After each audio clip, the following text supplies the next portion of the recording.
Bapak Ibu sudah mempelajari tentang kesepakatan kelas dalam sesi sebelumnya.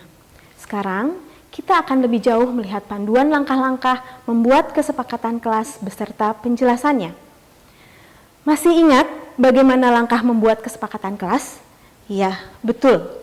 Pertama, kita perlu memahami murid terlebih dahulu. Melihat jenjang atau level pendidikan murid yang Bapak Ibu ampu. Tingkat perkembangan kognitif dan perkembangan bahasa.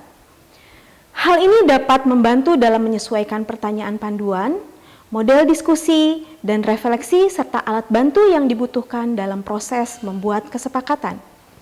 Memandu proses pembuatan kesepakatan kelas pada murid kelas 1 SD misalnya, tentu akan berbeda dengan murid kelas 5 SD. Memahami kebutuhan murid.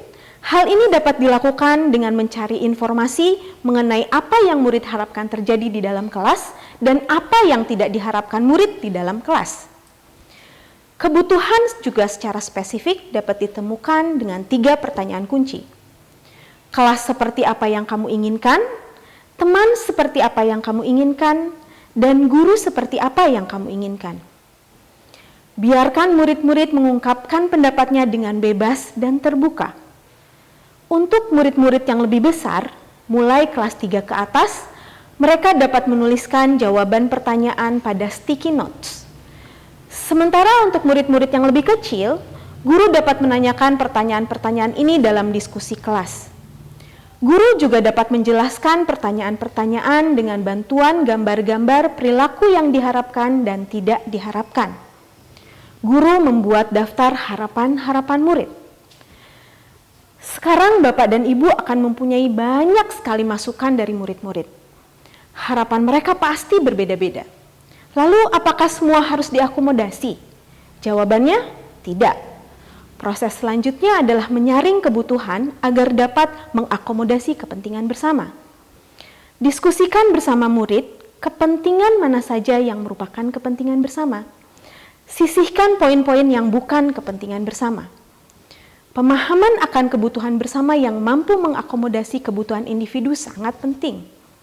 Wah, ternyata daftar kepentingan bersama masih cukup panjang. Mari kita lakukan pengelompokan kebutuhan. Lalu, susun berdasarkan skala prioritas. Apa saja yang sangat dibutuhkan untuk mencapai kelas yang kondusif? Untuk murid-murid kelas besar, mereka dapat dibagi dalam kelompok-kelompok kecil untuk menentukan prioritas. Sebelum akhirnya kembali dalam diskusi kelas untuk mendapatkan konsensus. Untuk kelas kecil, guru masih sangat berperan untuk memimpin jalannya diskusi dengan panduan pertanyaan. Mana yang paling penting dilakukan atau tidak dilakukan di kelas? Yang tidak kalah penting untuk diperhatikan adalah jumlah poin kesepakatan. Untuk kelas besar, 1-7 poin kesepakatan. Sedangkan untuk kelas kecil, batasi hingga 5 poin kesepakatan. Minta murid untuk melihat kembali poin-poin yang telah disepakati bersama. Tekankan pada murid bahwa setiap poin akan ditinjau ulang setiap kali ada pelanggaran terjadi. Diskusi konsekuensi dibutuhkan jika pelanggaran kesepakatan terjadi. Untuk murid kelas kecil, kesepakatan kelas dibuat dengan menggunakan gambar-gambar agar isi kesepakatan lebih mudah dimengerti. Terakhir, sahkan kesepakatan bersama dengan menempelkan poin-poin kesepakatan di dinding kelas. Gunakan cara yang menarik untuk mengesahkannya. Misalnya dengan menempelkan foto seluruh anggota kelas pada lembar kesepakatan, menandatangani kesepakatan, menuliskan nama, dan lain sebagainya.